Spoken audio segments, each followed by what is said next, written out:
Alright guys, a quick one.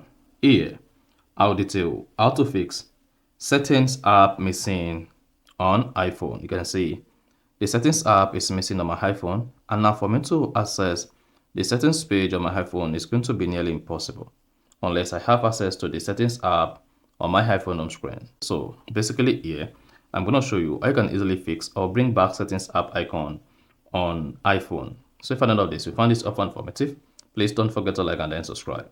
Now the first thing you want to do is go ahead now and go to the app library. So you just need to swipe on the app screen or to get to the last page where you see app library. On the app library page, you're going to see settings. So, and if you didn't see that, just come here and search for settings. Now, once setting pops, all you just need to do is press and hold the settings and then drag it like this. Or better still, if you don't want to drag it, this is what you just need to do. Just come back to the app library, then locate the settings from the application that's available here, press and hold it.